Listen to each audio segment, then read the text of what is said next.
Hello YouTube, Losinglouie here, and do you know what this is? That's right. Today we are going to look at the Kookaburras. I'm going to be doing a new series of mintage videos, trying to focus on one coin release at a time to provide current mintages and some eBay sales prices to help you relate value to mintage.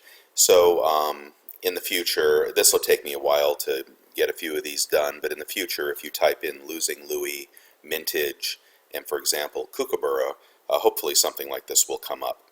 So today I'm going to go into the Kookaburra mintages. I had looked at these back in September of 2014. This is an update of that graph and to bring it to current date as well. So the the mintages of the Kookaburras. First, I'm going to start with the raw data. I've only gone back to 2005 up to 2015, and the information that I'm presenting is from the Perth Mint website. This file was dated September 2014, so it's not completely up to date.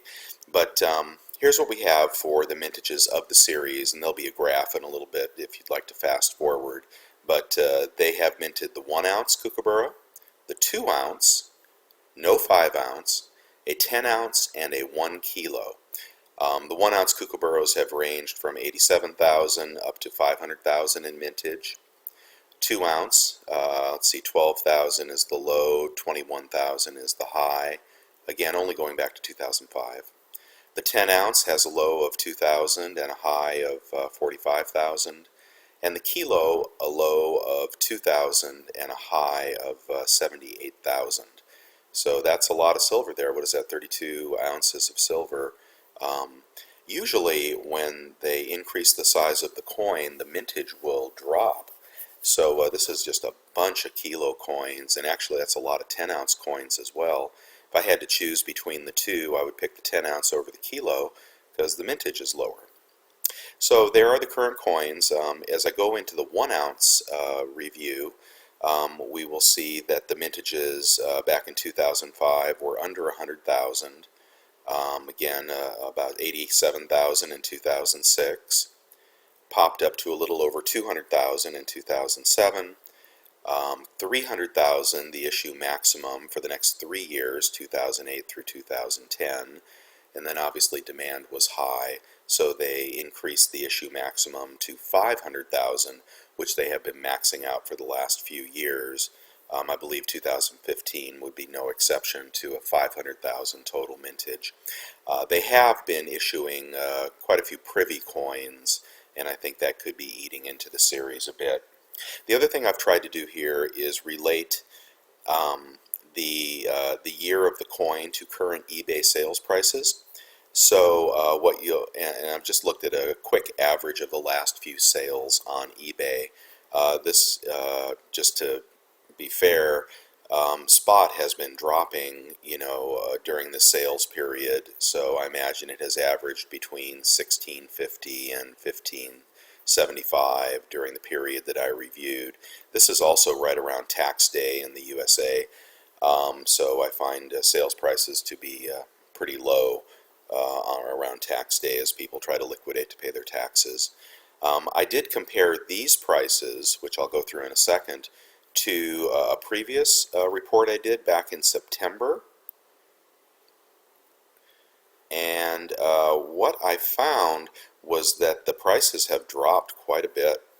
Now spot has gone from 19 down to 16, so there's been about a $3 drop in spot.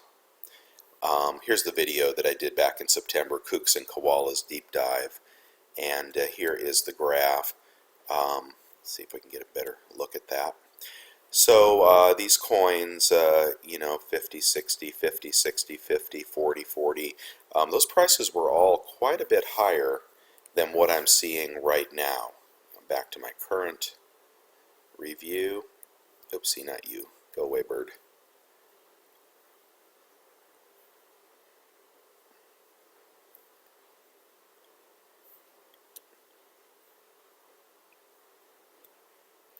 All right, so in these prices 40, 40, 30, 60, 30, 30, 30. So there's been a solid drop in Kookaburra resale prices on eBay.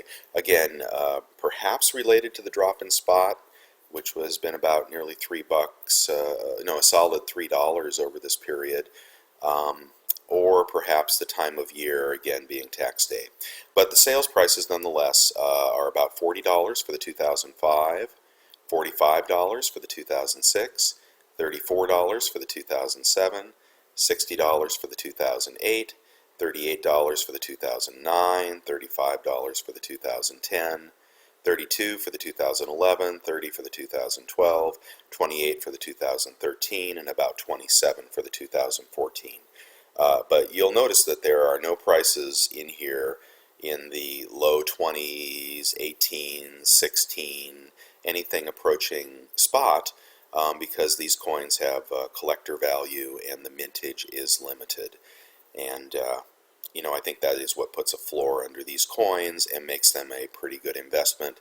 However, as I said, the price seems to have been dropping for the older coins.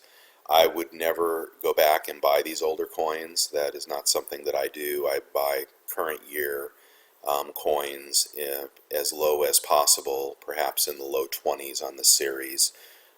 Might even be able to get them for under 20 bucks today with spot dropping. And then within a year or two, you could certainly realize a return, even if spot continues to drop.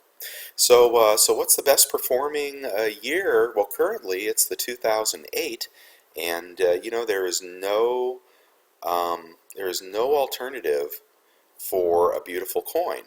And here it is with a little spider web. So even though the mintage on that is higher than some, people love this coin, and I might even call that the key date to the series. So again, I hope you've enjoyed this. As I do these coin by coin, I'll be updating them to the best of my ability. Stackers, please correct me where I've made mistakes. I often do.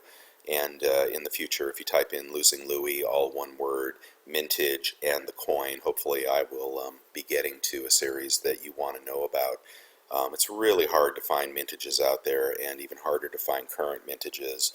And I would strongly encourage you to, before you buy, do take a look at the mintages on a coin and consider buying a coin with a 500,000, 100,000, 50,000 mintage before you buy a coin with a 32 million mintage.